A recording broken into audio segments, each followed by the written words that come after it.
और जय ही मनाया, आपकी जय हो। हे प्रभु, आपका ये जो विधान है ये मुझे परम मंगल सुखदायी है। मतलब दिमाग कहां नहीं करता। जब महापुरुषों के चरित्रों का अवगाहन करो तो रोने की सिवा और कोई रास्ता नहीं दिखाई देता। क्यों हो ऐसे महान कष्टों को गले लगाकर मुस्कुराते हुए प्राणों की आहुतियां दे दी केवल धर्म के लिए। इतिहास भरा हुआ है ऐसे महापुरुषों से। हम उपासना के मार्ग में चलते हैं, थोड़ा भी कष्ट नहीं सह सकते। प्राकृतिक दैवी आपदा इनकी बात नहीं कर रहा, केवल इंद्रियों की विलासता। रसेंद्री अच्छे अच्छे पदार्थ पाना चाहती, जनेन्द्री शरीर भोग करना चाहती, श्रवणेन्द्री मनोरंजन सुनना चाहती, एक एक इंद्री प्रकृति के सुखों को भोगना चाहती है। जहां नाम मात्र केवल है, सुख नहीं है। लाख प्रवचन करे, लाख प्रवचन सुने, इंद्रियां और मन अपनी ही दशा में रहती है। सोचो उन महापुरुषों को जिन्होंने, ये तो बहुत छोटी बात है, सहना, भीषण यातनाएं दी गई उनके शरीर में कि आप अपने धर्म को छोड़ दीजिए। यातनाओं को हंसते हुए स्वीकार कर लिया। चित्त व्यथित हो जाता है कि प्रभु, आपका विधान केवल महापुरुष ही सह सकते हैं, वही समझ सकते हैं, नहीं तो प्रश्नवाचक चिन्ह खड़ा हो जाएगा। आप कहां थे जब ऐसा हो रहा था? तो आप कहां थे? आपका व्रत है, करो सदा तिम के रखवारी, महिमा सुनी है, सीम की चाप सके को ताशु, बड़ रखवार रमापति। फिर ऐसा, पर वो प्रश्नवाचक चिन्ह शरणागति अधूरी कच्ची होने के कारण होती है। उन महापुरुषों का अपना अस्तित्व ही नहीं रह जाता है, केवल स्वयं भगवान ही बैठे होते हैं। तब ये स्थिति, उपासक सुख दुख को न देखे, इष्ट देव को देखे, अनुकूलता प्रतिकूलता को न देखे, अपने धर्म को देखे, अपनी उपासना को देखे, तभी वो आगे बढ़ सकता है। सच्ची कहते हैं, हृदय रो पड़ता है इन महापुरुषों की निष्ठाएं देख करके कि वाह, कैसी धर्म निष्ठा है। देह प्राण ते प्रिय कछु नहीं, किसी का भी हो, देह और प्राण बहुत प्रिय है।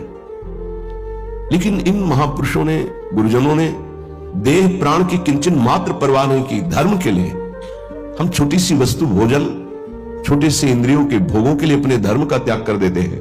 महापुरुषों ने अपने प्राणों का त्याग कर दिया, लेकिन धर्म नहीं त्यागा। ये जब तक निष्ठा नहीं आती तब तक हम अपने आराध्य देव के प्रताप, महिमा और उनके प्यार को नहीं समझ सकते। अनुकूलता को, सुख को, सम्मान को तो कोई भी कृपा मान के स्वीकार ही करेगा, लेकिन प्रतिकूलता को, अपमान को, दंड को, तिरस्कार को जो कृपा मान करके सहता है, उसे महाभागवत कहते हैं, उसे महापुरुष कहते हैं, उसे भक्त कहते हैं। क्योंकि ऐसे महापुरुषों के हृदय में स्वयं सच्चिदानंद भगवान विराजमान रहते हैं। श्रीपाद प्रबोधानंद जी महाराज कह रहे हैं, हा काम क्रोध लोभाद्यति बल बहल, व्याल संकीर्ण में तत् संसारण्य में तद्दस दिशि, विशर दुख दावा न लौघम, किं कुर्मः कुत्र यामो, हरि हरि शरणं स्वस्य पश्यामि नान्यत्, श्री वृंदारण्य धन्य स्तुत निज कृपया, रक्षमां त्वामुपेतम्। हे वृंदारण्य, हे हरि, हे प्रियाजू, ये संसार बड़ी आग की ज्वाला है। आपको इसलिए नहीं दिखाई दे रहा, आपका चश्मा ठीक नहीं है, नेत्र ठीक नहीं है। नाम जप कीजिए, निरंतर नाम जप कीजिए, फिर देखिए कैसा लगता है आपको ये संसार। एक अजीब स्थिति आती है, एक अलौकिक स्थिति आ जाती है, कुछ अच्छा नहीं लगता। मिलना, बात करना, कोई भोग भोगना, कोई ऐश्वर्य, कोई पदवी, कुछ नहीं। एक ऐसी आग जलती है सच्चिदानंद की, ये सब झूठा आकर्षण क्षण में नष्ट हो जाता है। अभी हमारी मलिन दृष्टि है तो हमको संसार प्यारा लगता है, असत प्यारा लगता है। संसार में तक 10 दिशों, 10 दिशाओं में इस संसार में कहीं सुख नहीं है। दुखालयम अशाश्वतम, भगवान कह रहे हैं, महापुरुष कह रहे हैं, हमें सुख दिखाई दे रहा है। हमारी बुद्धि पतित हो चुकी है, मलिन हो चुकी है। ये दावानल संसार, जंगल में जो आग लगती है उससे दावानल कहते हैं, ये भड़क रही है, मैं भी उसकी लपेटों में आ रहा हूं। श्रीपाद कह रहे हैं क्या कर सकता हूं, असमर्थ हूं। ये हृदय की बात है। हा वृंदारण्य काम क्रोध लोभाद्यति बल बहल व्याल संकीर्ण में तत्। ये काम क्रोध लोभ आदि अनेक बलवान सर्प हैं जो अपनी कुंडली में फंसा करके डस लेते हैं और उनका विष चढ़ जाता है। कुछ तो ऐसे लील ही जाते हैं, अजगर आदि। तो लील जाने का मतलब पूरा जीवन निकल गया काम चेष्टा करते हुए, समझ ही नहीं पाए। पूरा जीवन निकल गया लोभ धन की प्राप्ति के लिए, समझ ही नहीं पाए। कल एक प्रश्नकर्ता कह रहे थे कि संसार में सुखी वही जिसके पास बहुत धन है, समृद्धशाली ही सुखी है। नहीं नहीं, सुखी वही है जिसने भगवान नाम का निरंतर स्मरण प्रारंभ कर दिया। वो सुखी, वो बेचारा। तुम्हें लगता है वो सुखी, बेचारा है। थोड़ी देर अगर उसके मन में अपने मन को मिला के देखो तो पता चलेगा उसका मन कितना जल रहा है, कितना दुखी है, कितना वासनाओं से गंदा हो चुका है। और शरीर छूटेगा तो बैंक बैलेंस यही रहेगा, वो गंदगी ढो के अगले जन्म में भोगेगा जाके। हाँ, माने ये असमर्थता का सूचक है। हाँ वृंदारण्य किम कुर्मः, मैं क्या करूं, कुत्र यामो, कहां जाऊं, आपकी शरण ले लिया हूं। ये काम क्रोध लोभ आदि हिंसक पशुओं की तरह हम पर टूट पड़े हैं। या ब्याल वहल ब्याल संकीर्ण में तत्, इन्होंने हमें फंसा लिया है। देखो महापुरुष ये निर्विकार है, ये हमारी स्थिति को भांप कर बोल रहे हैं ऐसा। ये काम क्रोध लोभ आदि ये ब्याल सर्प की तरह मुझे अपने में बांध लिया है। जब सर्प बांधता है तो प्रतिपल वो अपने पाश से कसता जाता है, उसकी हड्डियां चूर चूर होती जाती है, फिर वो उसे निगल जाता है। ऐसे ही काम क्रोध लोभ मोह मद मत्सर ये ब्याल की भांति हमको फंसा चुके हैं। हम असमर्थ हो चुके हैं और हमको डस लिया है, इसलिए जहर चढ़ गया है। मेरे को कोई झुका नहीं सकता, मैं धनी हूं, ऐसे न जाने कितने जहर की तरंगें उठ रही हैं। कहां जाऊं, क्या करूं। हे हरि हे वृंदावन धाम, आपके सिवा मुझे कोई शरण में स्वीकार नहीं कर सकता। पक्का कोई स्वीकार नहीं, सब स्वार्थ के वशीभूत हैं, सब असमर्थ हैं। कौन मेरी रक्षा कर सकता है? क्योंकि अगर किसी को पुकारो कि मेरी काम से रक्षा कर दो तो खुद काम से पीड़ित है। किसी को कहो कि मुझे क्रोध और मद से हटा दो, बचा लो, तो इस संसार में कोई नहीं बचा सकता। दो ही हैं बचाने वाले, हरि या हरि के प्रेमी जन, दूसरा कोई नहीं। तुम तुम्हार सेवक असुरारी, स्वार्थ रहित जग जुग उपकारी। जुग माने दो, स्वार्थ रहित अगर कोई उपकार कर सकता है, मुझे बचा सकता है, तो भगवत प्रेमी महात्मा या स्वयं श्री भगवान। इसलिए हा हरि यामो हरि हरि शरणम स्वस्य पश्यामि नान्यत्। मैं देख रहा हूं कि मुझे कोई स्वीकार नहीं कर सकता। अच्छे सद्गुण और स्वार्थ की पूर्ति होती हो तो सब हाथ मिला लेंगे, लेकिन जब दुर्गुण अपने ऊपर शासन कर रहा हो और किसी की स्वार्थ की पूर्ति हमसे ना हो तो हमसे कोई बात नहीं करेगा, कोई नहीं बात करेगा। किसी से हम बात करना चाहें तो वो घृणा और त्याज्य भाव से देखेगा, गंदा आदमी क्या है इसके पास। लेकिन ऐसे को भी अगर कोई गले लगाता है तो दो, एक भगवत प्रेमी महात्मा और एक भगवान, दूसरा कोई नहीं। भगवत प्रेमी महात्मा और भगवान कहने को दो है, वो एक ही है। या तो हित तू कीजे कमल नयन सो, जा हित आगे सब हित लागे फीको, कह हित कीजे साधु संगति दो, जो कलमश जाए सब जी को। दो की ही बात स्वामी हरिदास जी महाराज ने भी की है। या तो कमल नयन बांके बिहारी से अपनापन कर लो, हित कर लो, प्रीति कर लो, वो स्वीकार कर लेंगे, आप कैसे भी हो वो गले लगा लेंगे। और या साधु संगति सो, वो भगवान और भगवान के जनों में अभेद है, तस्मित् जने भेदा भावात्, वो वही हो जाता है उनके चिंतन के प्रभाव से। तो जैसा स्वामी का स्वभाव वैसा सेवक का स्वभाव, जैसा स्वामी का प्रभाव वैसा सेवक का प्रभाव हो जाता है। हरि और हरि प्रेमी संत जन ये दो ही हैं जो शरण में स्वीकार करके महापापी को भी परम पद में आरूढ़ कर देते हैं। इसलिए हे वृंदावन धाम, आपसे प्रार्थना करता हूं, आप मुझे स्वीकार कर लीजिए और भगवत प्रेमी महात्माओं का संग दीजिए। धन्य है वो, प्रशंसनीय है जिन्होंने आपकी कृपा प्राप्त कर ली है। वृंदावन की कृपा रसिक संग सुखकारी, पक्का समझना। श्रीधाम वृंदावन श्री लाडली जी की कृपा से आना होता है और धाम की कृपा से भगवत प्रेमी महात्मा का संग मिलता है। ये धाम के शरणागत जितने प्रेमी जन हैं, धाम कृपा न करे तो पास से निकल जाएंगे, आप जान भी नहीं पाओगे।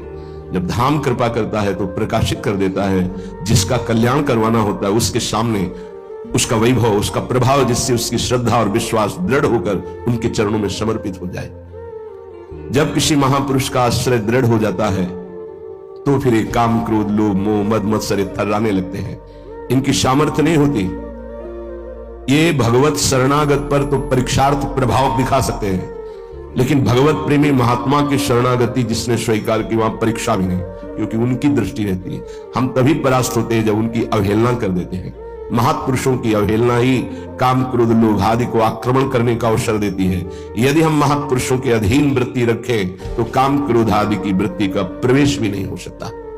बड़ी सामर्थ्य है भगवत प्रेमी महात्माओं के सानिध्य में, सच्ची बात मानना।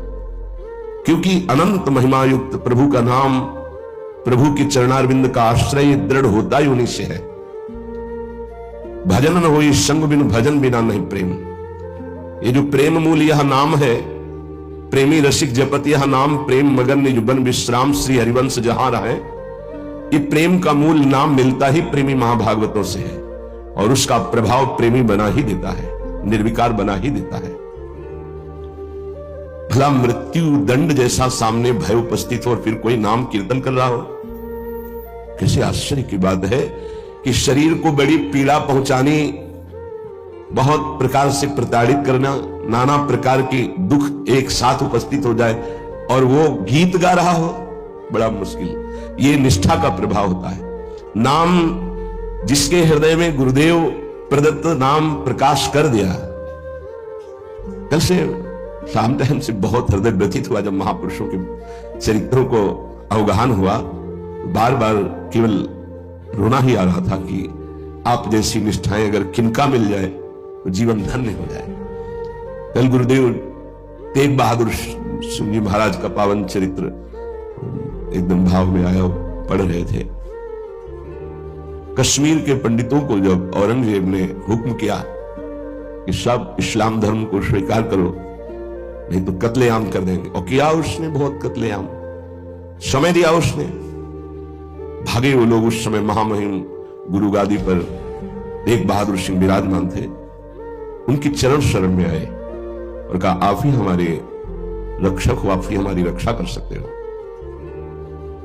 उन्होंने कहा जाओ और बादशाह से कह दो, पूरा चरित्र तो बड़ा है, कि अगर तेग बहादुर सिंह को इस्लाम स्वीकार करवा दो तो हम बिना किसी शर्त के सब कश्मीरी पंडित आपकी आज्ञा का पालन करेंगे। एक को परास्त कर दो तो हम सब परास्त ही हम स्वीकार कर लेंगे।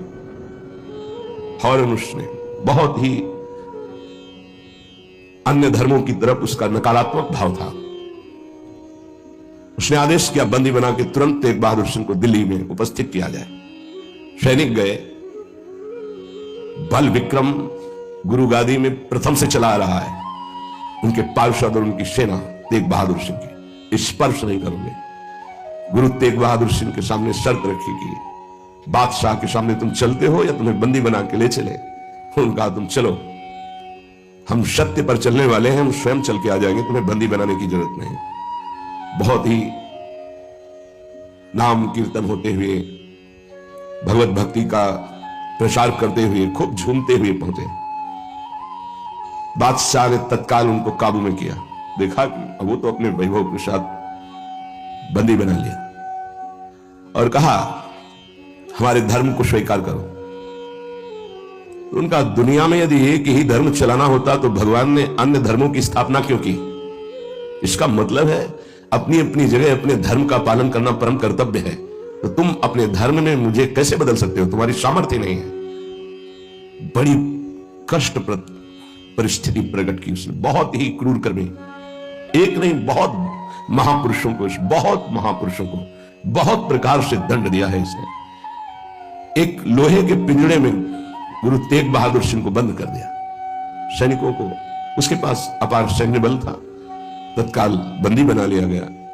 बहुत दिन तक उनको प्रताड़ित किया गया लोहे के पिंजरे में, बहुत तरह से। हर बार वो उनसे जब पूछते, अगर आप स्वीकार करें तो जो पद कहे मैं अपने राज्य का बादशाह था मैं दे सकता हूं, अगर नहीं स्वीकार करते तो परिणाम तुम्हें भयंकर भोगना होगा। तो उन्होंने हंसते हुए कहा कि प्रभु ने जिस धर्म में मुझे स्थापित किया है, तेरी सामर्थ्य क्या है, कड़वे ही शब्दों से तेरी सामर्थ्य क्या है कि मुझे परास्त कर सके।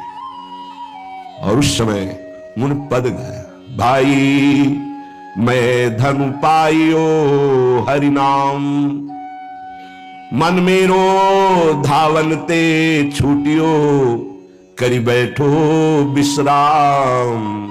भाई मैं धनु पाइयो हरि नाम, माया ममता तन ते भागी, उपजो निर्मल ज्ञान। लोभ मोह यही परसी न साके, गही भगति भगवान। भाई मैं धनु पाइयो हरि नाम।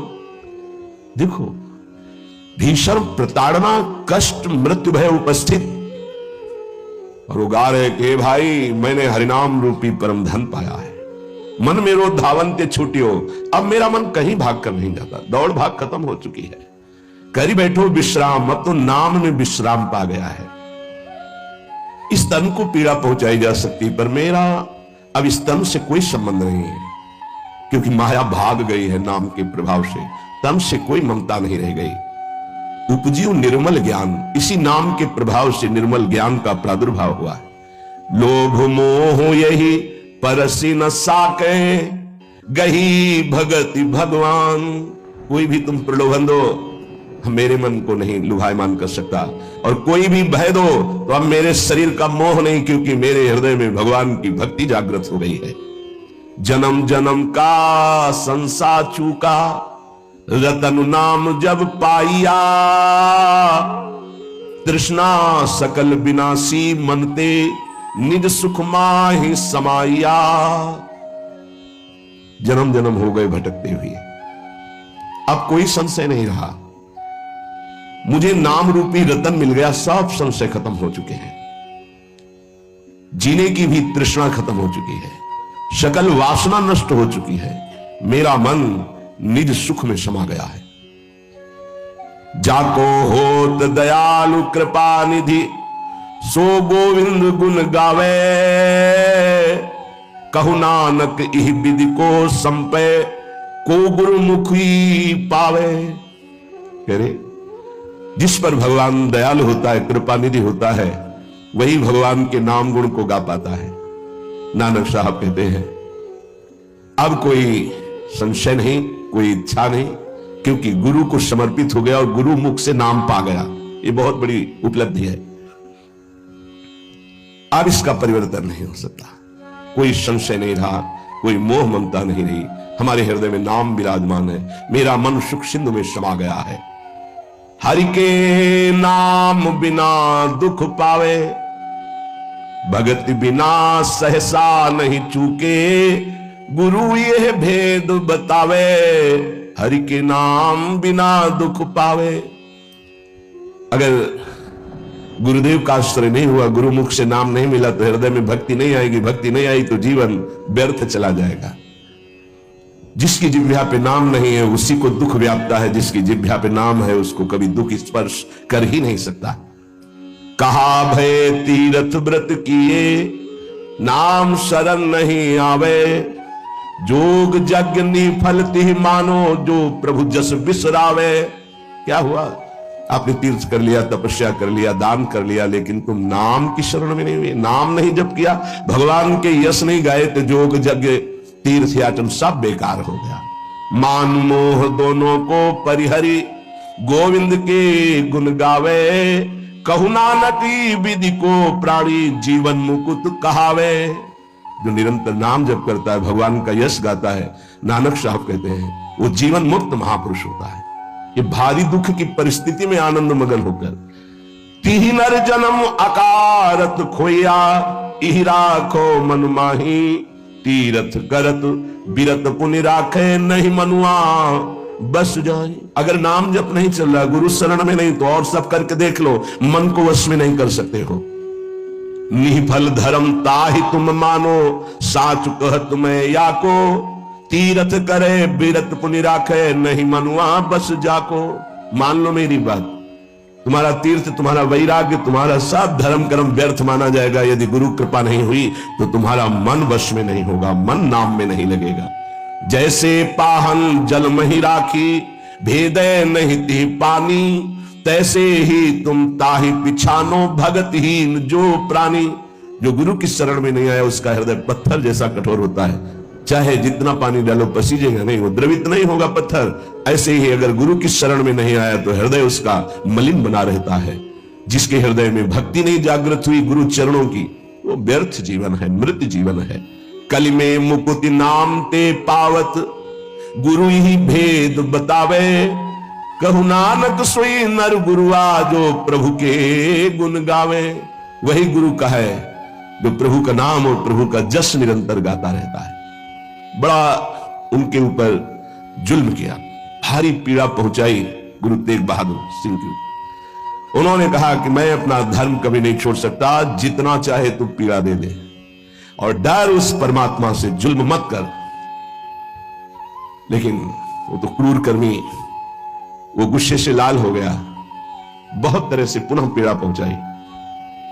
इसमें तो सारांश में बता, बहुत पीड़ा पहुंचाई, बहुत डराया, लेकिन वो पर्वत के समान अटल रहे। बस जो जीवन में है वो भगवान का नाम और भगवान का गुण है।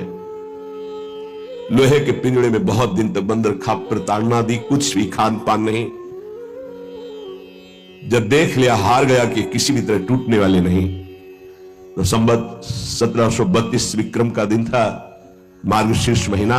उनको पिंजड़े से निकलवाया और कहा तुम्हारी इच्छा क्या है अंतिम। उन्होंने स्नान की इच्छा जागृत की और एक बट वृक्ष था उसके नीचे बैठे और गुरु साहब का ध्यान करते हुए, जपुजी नाम का उनके यहां, उसका पाठ किया और ध्यानस्थ हो गए। उसी समय सैयद आदम शाह नाम के उन्हीं के पार्षद ने, जो औरंगजेब था, गर्दन उतार दी। इन महापुरुषों ने या और भी धर्मावलंबी महापुरुषों ने बहुत कष्ट सहे। सोचो जरा, अगर ऐसी थोड़ी सी भी बात प्रतिकूल हो जाती है तो भगवान पे संशय कर लेते। जरा इन गुरु साहब महापुरुषों की बात जरा ध्यान देकर देखो, अपने धर्म को नहीं त्यागा, भयानक पीड़ा पाई। ऐसे चमड़े सहित बाल नोचवा लिए गए, तप्त कड़ाहे पे बैठाल कर ऊपर से चलती हुई तप्त बालू डाली गई, कीले ठोक दी गई, घाव के घाव अंगों में कर दिए गए। कभी आह नहीं, अपने धर्म से नहीं टूटे। बीच से आरा चौराहे पर खड़े होकर के चलवा दिया गया, आरा चलवा दिया, आराम आराम से, थोड़ा थोड़ा ऐसे रोक रोक करके, लेकिन शब्द है राम राम राम। ए जिस मार्ग में निकला गया है भगवत मार्ग, बहुत ही निष्ठापूर्वक इसका निर्वाह किया जाता है अपने धर्म का। उपासक इन महापुरुषों से, गुरुजनों से, आगे चलने वाले जो महतजन है, उनसे ही निष्ठा प्राप्त करता है। निष्ठा का स्वरूप क्या है? अनुकूलता, प्रणाम नमस्कार नहीं, भारी प्रतिकूलता और प्राणों को प्रतिपल कष्ट मिले तो भी जो ना टूटे उसे निष्ठा कहते हैं। बड़े बड़े महापुरुषों ने इस भागवतिक धर्म, महान धर्म को स्वीकार करके हर कष्ट सहा है। प्रहलाद जी क्या कष्ट नहीं दिया गया, कबीर साहब क्या कष्ट नहीं दिया गया इनको। गुरुजनों की जब इनकी प्रणाली पढ़ो तो होश उड़ जाते हैं कि एक एक महापुरुष को इतना कष्ट, और उनको कभी कष्ट महसूस नहीं हुआ, वो सदैव गरजते ही रहे। अब उनको जो दिखाई दिया वो दूसरों को नहीं दिखाई देगा। उनके मुख से यही निकला है, तेरा किया मीठा लगे। गजब, मतलब रोने के सिवा कोई भाव नहीं बन पाता, केवल रोना की। इतनी सामर्थ्य इन महापुरुषों में है कि ऐसी स्थिति में भी प्रभु से प्रश्न नहीं है, और सामर्थ्य इतनी कि भस्म कर सकते हैं। इतना भजन का तेज है, पर उन्होंने कभी कुछ नहीं प्रतिकूलता की, चुपचाप सह गए, प्राण त्याग दिए अपने धर्म, अपनी निष्ठा पर। अपने लोगों को इन महापुरुषों से एक प्रेरणा मिलती है। कि काम क्रोध लोभ मोह मद मत्सर भूख प्यास सर्दी गर्मी मान अपमान दुनिया के जितने द्वंद्व हैं ये सब एक साथ टूट पड़े तो भी हम अपनी निष्ठा नहीं छोड़ेंगे। उपासक देखो, अनुकूलता होती तो जय जय, प्रतिकूलता होती तो भाग पड़े। तुम कायर हो, भगवत मार्ग के शूरवीर थोड़ी हो। नाम जापक धर्मनिष्ठ उनकी जय जयकार की जाती है। आप अविनाशी भगवान के अंश हैं। ये शरीर छूटेगा, आज नहीं तो कल छूटेगा।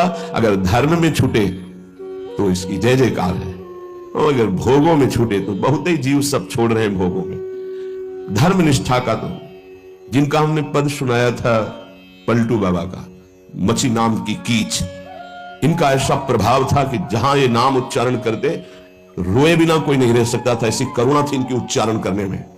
पर इनसे भी द्वेष करते थे लोग, इतना द्वेष किए कि एक दिन ये रात्रि में कुटिया में सो रहे थे, इनकी कुटिया में चारों तरफ से आग लगा दी। भौतिक शरीर तो वहीं दिखाई दिया, लेकिन भक्तों की मंडली सहित जगन्नाथपुरी में सुबह पाए गए। पार्थिव शरीर तो अयोध्या में ही रहा, पांच भौतिक जो कुटिया में जल गया, और वो दिव्य शरीर से जगन्नाथपुरी में भक्तों की मंडली के बीच में पाए गए। तो वहां उनसे पूछा कि आप अवध से कब आए? तो उन्होंने सुबह कहा कि आज ही रात्रि किया है। इतनी जल्दी कैसे आ गए? बोले अवधनाथ ने भेज दिया है। वहां पलटू नाम का जो शरीर था वो जल गया, तब पता चला कि दिव्य देह से भक्त मंडली में विराजमान। ये निष्ठाएं ऐसे कोई थोड़ी कि जहां फूल माला चंदन इत्र खुशबू खान पान जय जयकार प्रणाम नमस्कार तो आप धर्मनिष्ठ है, और जहां प्रतिकूलता तो आप बदल गए, इसे निष्ठा नहीं कहते। जिस सर पर मनोपुष्प और दुग्ध का अभिषेक हुआ पूज्य पादुड़िया बाबा, उसी सर पर 6-6 इंच के गड़ा से चले ओम पधार गए। इतनी सुकोमल देह ठाकुर हरिदास जी की, महामंत्र जोर जोर से लाखों की संख्या में जपने वाले महापुरुष, 22 बाजारों में मार कोड़े जल्लादों ने खाल मोची, लेकिन हरि बोल के सिवा शब्द नहीं निकला। इसे कहते निष्ठा। यहां जरा सी कामना पूर्ति नहीं हुई, भगवान पर श्रद्धा हो गई, ये कोई निष्ठावान है। ये निष्ठा कैसे जागृत होती? सिर्फ गुरु कृपा से। जहां गुरुजनों की महिमा पढ़ी तो गुरु कृपा से। गुरु कृपा का स्वरूप क्या है? जो नाम प्राप्त हुआ है यही गुरु कृपा है। बड़े बड़े ब्रह्म ऋषियों ने, महापुरुषों ने एक ही बात कही है कि जिसकी विशेष कृपावती हरि की जागृत हुई हृदय में, उसकी नाम में श्रद्धा हो गई। बस ये बात पकड़नी है। ब्रह्म ऋषियों ने, महापुरुषों ने, बड़े बड़े गुरुजनों ने ये सार बात कही कि जिस पर हरि की विशेष कृपा वो नाम पकड़ लेता है। चाहे जो आप साधना करते हैं, यदि नाम जप नहीं करते हैं तो वो रंग नहीं आएगा जो नाम जप से आता है।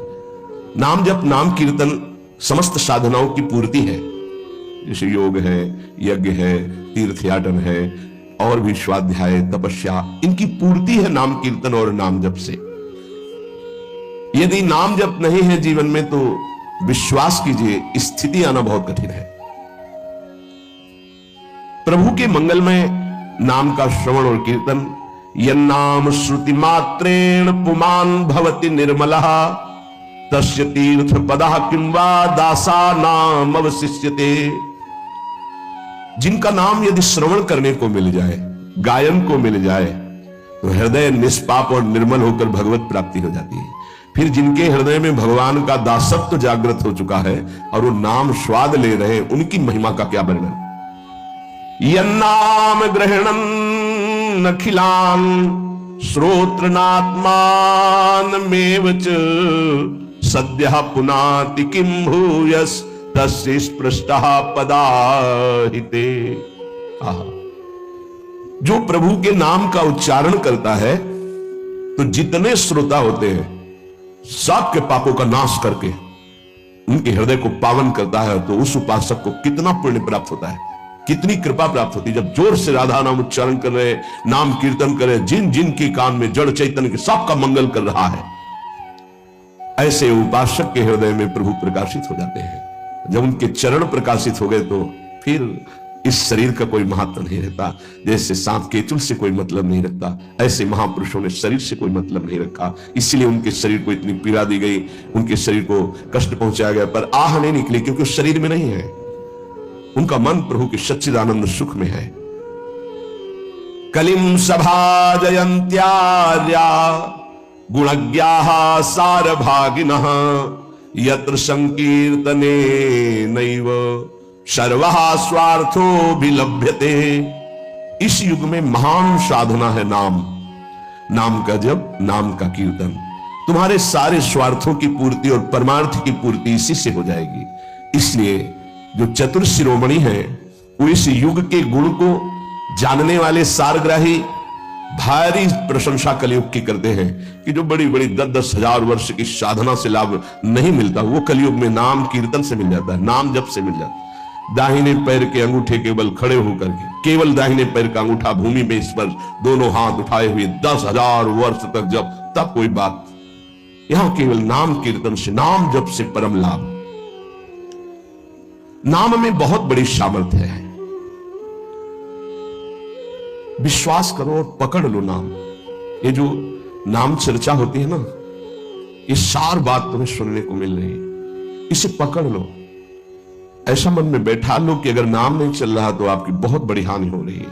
ये बहुत परम ज्ञानी हनुमान जी भी महाराज कहते, कहा हनुमंत विपत्ति प्रभु सोई, जो तो सुमिरन भजन न होई। परम रसिक शिरोमणि श्री सेवक जी महाराज कह रहे, हानि हरिवंश के नाम अंतर पड़े, लाभ हरिवंश उच्चरत वाणी। उनकी जिह्वा बड़ी पावन हो गई है जिनकी जिह्वा में नाम चल रहा है। कोई भी, हमारे प्रभु के विविध नाम है, मुकुंद माधव गोविंद राम कृष्ण दामोदर हरि, जो भी जिनको प्रिय है, जो गुरुदेव ने दिया है। जैसे अपने वृंदावनवासी राधा उपासी तो राधा राधा राधा राधा राधा, किसी की नहीं सुनना, कुछ नहीं सुनना। क्या महिमा है हमको ज्यादा ध्यान नहीं देना, हमें ध्यान देना है जप में अपने आप महिमा प्रकाशित हो जाएगी।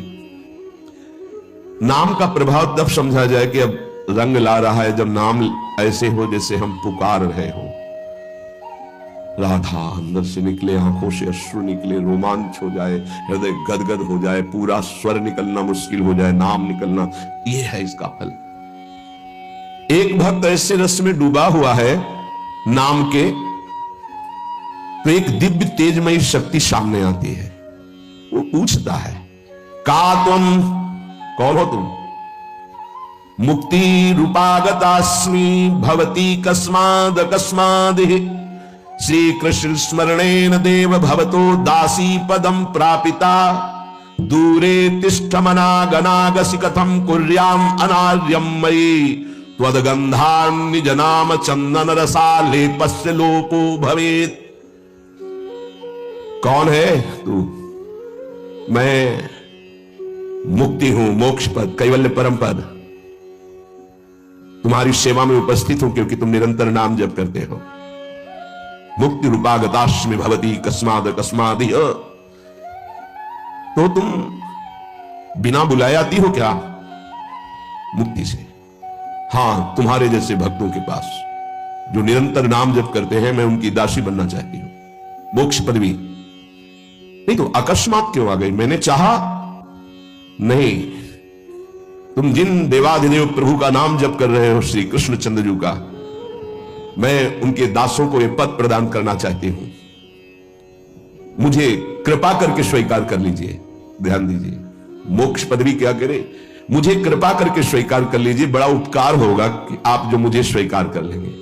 तो बोले, दूरे तिष्ठ मनागना गशी कथम कुर्याम अनार्यम मयि। दूर खड़ी रहे मोक्ष पदवी से, तू मेरी दृष्टि में नितांत अपराधी है। नहीं, मैं तो मुक्त करने वाली हूं, संसार से जीवन मुक्त अवस्था प्रदान करती हूं, मैं अपराधी कैसे हूं? तो सुन, जब मैं तुझे स्वीकार कर लूंगा तो मैं चरण सेवा नहीं कर पाऊंगा, मैं नाम जप नहीं कर पाऊंगा, तो तू मेरा नाश करने वाली कहलाएगी। तुम्हारी तो सुगंध मात्र भी मुझे पसंद नहीं। मुझे मुक्त नहीं होना, मुझे आसक्त होना है श्री कृष्ण चरण सेवा और उनका नाम जप। और तू मुझे श्री कृष्ण में लय कर देगी? नहीं चाहिए, मैं स्वीकार नहीं करता। मैं भगवत दास हूं, इससे बढ़कर तेरा पद नहीं है। तू भगवान का विस्मरण करा देगी, क्योंकि लय हो जाने पर सत्ता ही नहीं रहती। ये मेरा नाम छूट जाएगा जो जप रहा हूं, ये मेरी सेवा छूट जाएगी। मैं उपास्य देव में लीन होकर उपास्य देव नहीं बनना चाहता, मैं उपास्य देव की सेवा में और नाम जप करना चाहता हूं।